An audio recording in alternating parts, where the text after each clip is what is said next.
One of the biggest obstacles in real estate investing or just buying real estate is a significant person in your life. And by the end of this video, I want to show you some tools that will help you overcome this obstacle.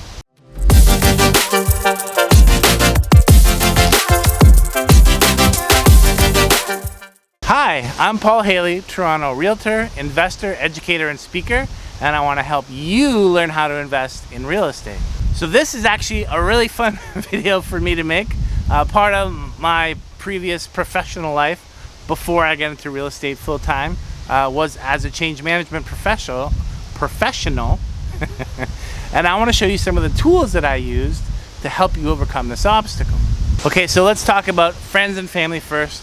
You know, people giving you advice. So what I will say is, you know, most people by a certain age have a certain paradigm, a certain way of thinking about how they can achieve life goals, and they think that that is the way that everybody should do it, including you. So oftentimes that's where their advice is going to come from, and there are three problems with this. The first problem is it's not easy to duplicate. So, you know, if they're like a successful lawyer or a Bay Street baller or something, it's hard for you to replicate that particular advice, right? The way they became successful in life, it's hard for you to replicate that. The second problem is, you know, you may not have the same goal as them. You know, their goal could be they want to, you know, work 80 hours a week until they retire, and then they just want to retire comfortably. They don't need a ton of cash. But maybe your goals are different. Maybe you want to live for free. Maybe you want to create freedom. So, you know, their paradigm, their way of doing things isn't going to help you achieve your goals. And third is oftentimes, you know, you're starting from a different place than they did. You know, maybe you don't have the same access to capital, maybe you don't have the same education, you know, whatever. You're starting at a different place than they are. So to that end, what I would say is, you know, when you're choosing an advisor, and you should choose an advisor, you shouldn't just take whoever comes your way. You want to choose someone who has done the thing that you want to do. So if you want to live for free, if you want to create freedom, you should, you know, talk to somebody who's actually done that thing and see how they did it. Okay, and if you're working with, you know, family or an old friend, there's some things you should remember. You know, they've known you your whole life. They've known you since you know, picked your nose and peed your pants and did all silly things that you've done in your life. And that's great. They know you really well. You know, but they probably don't think that you're going to be able to achieve maybe the things that you want to achieve. They're not going to be maybe super supportive or like, hey, I think you can really do that. Yes, they love you unconditionally, and that's why they're in your life. And, you know, just accept it for that, right? And success isn't going to really prove them wrong, right? They probably really don't care.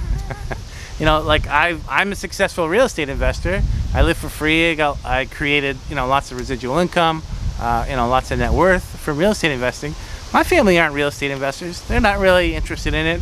They think about it sometimes, but, you know, not in any real serious way, right? And that's okay.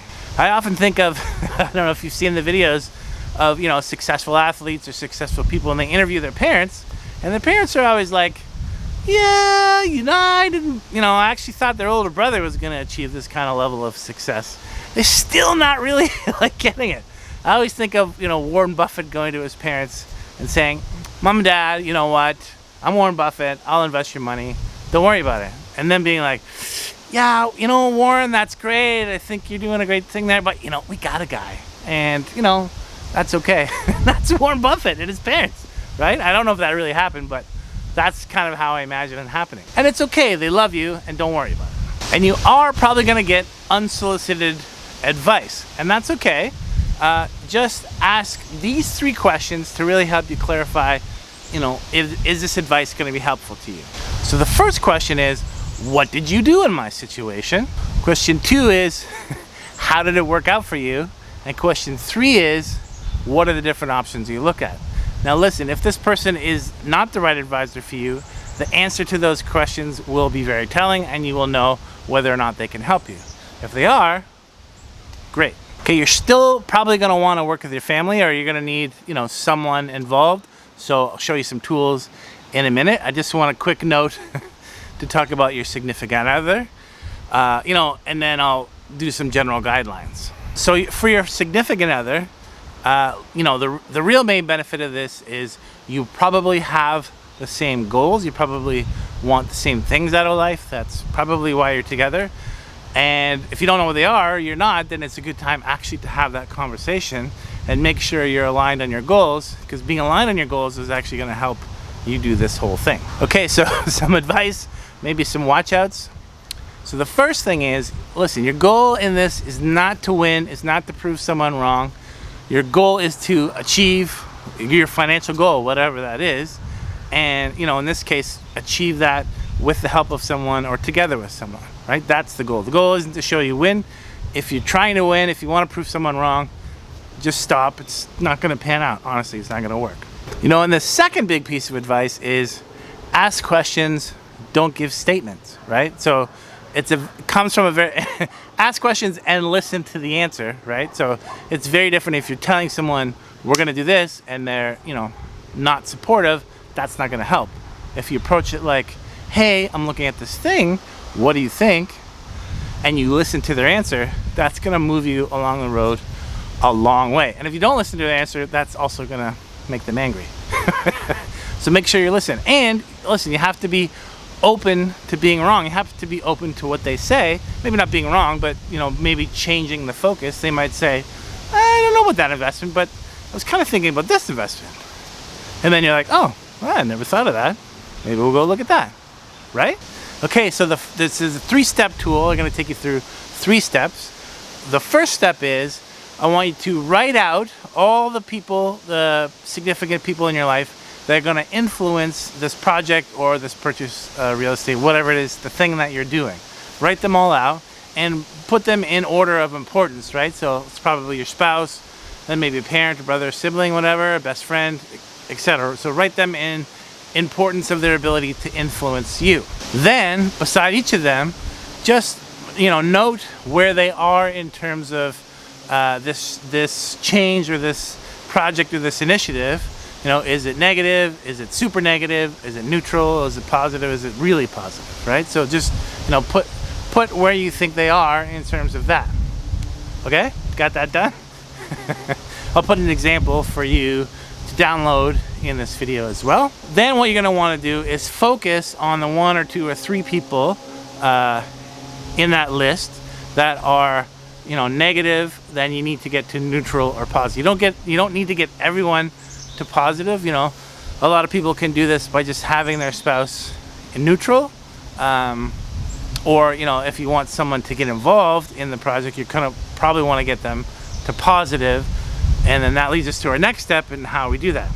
Okay, so for the next step, you pick one of those people you want to influence, and then you put them on this grid. Okay, so now what you do is you take out a piece of paper or a Word document, whatever you want, and the first thing you write down, so you make 3 columns basically, right?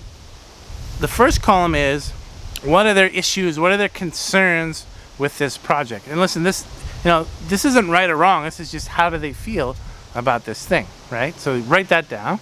Then the middle column is personal needs, drivers, things that, you know, motivating them or not motivating them for this project. And then the third column is ideas to influence, okay?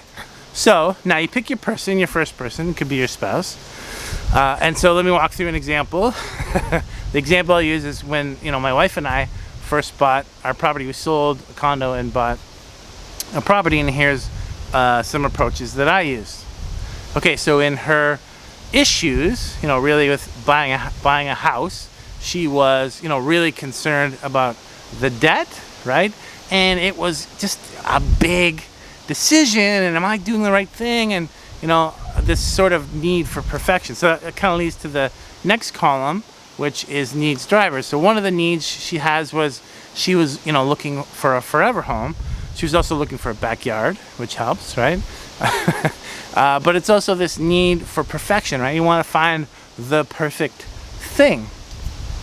So then in the ideas column, the idea I had was, this home doesn't have to be our forever home. This home could be our 10-year home. So then it doesn't have to be perfect. It just has to be kind of okay, right?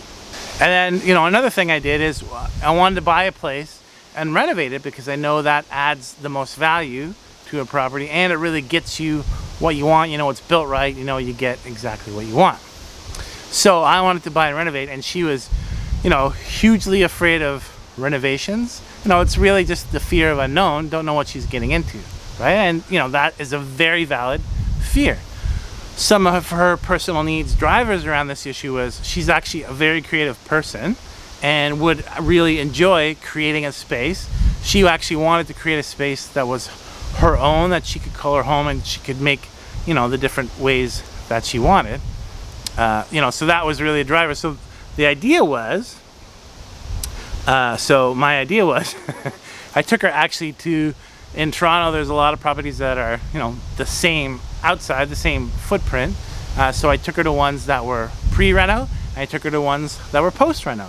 So she get a vision for what you could accomplish with a renovation. And we were at the post-reno ones, I would ask questions like, oh, what would you do differently? I know this is nice, but this isn't exactly to your taste. How would you do it differently? So that got her creative juices flowing, and then she got excited about doing a renovation. And so just a couple helpful hints and tips, especially when you're talking about family members. You know, one of the things is they want to, you know, establish an emotional connection with you. So that's, you know, one of the values, needs drivers. And it could be, you know, maybe they just want to spend time with you as you're doing these projects. So, you know, maybe that could help your thinking. I would also say, like, if you're approaching an investment project with your family, you know, don't beg for money, present an opportunity, right? So if it's an investment project, say, hey, I'm gonna do this thing, look at these numbers, you know, what do you think? Are these good numbers? And listen to what they say. You know, hey Dad, I'm looking at this project, it looks like it has great return, what do you think? And listen to the answer, right? If you want to work with them, you know, maybe they're not your advisor, but in this case you want to work with them, so you got to kind of have to listen to what they're going to say, and that will help, you know, in your influence strategy, if you will. And then the last step is to just create a communication plan. So really that's just lining up all those ideas and put them in actually very specific things. It's the who, what, where, when, why, how. You know, when are you going to do these things? What are you going to do, and how are you going to do them, and who's going to be involved? Who's going to present the ideas? And there's lots of things you can do. You know, like you can bring your spouse to one of my events. You know, you could say, hey, Paul Haley's a great speaker. I want you to come listen to him, and you know, we can learn about real estate together, because I'm really actually interested and curious about this. This will help us achieve our goal. You know, that's one of the things you could have in your communication plan. It could be like seeing properties like I mentioned. You know, there's just lots of things, but the important part about a communication plan is you document it, and you follow it, and you do it, and you see what happens. Make sense? Okay, well, so I hope you found that hugely helpful. This is fun for me to talk about this stuff. So listen, if you want to talk about it, if you want to reach out, please connect with me. Please like this video and leave a comment below. And please smash the subscribe button if you want to see more content like this. And please shoot me an email if you want to talk about real estate or even just about this kind of stuff. I would love to help. Paul@paulhaley.ca. Talk soon. I'll go this way. I'll go this way this time. I guess where did I finish? I don't remember. I don't remember where I finished.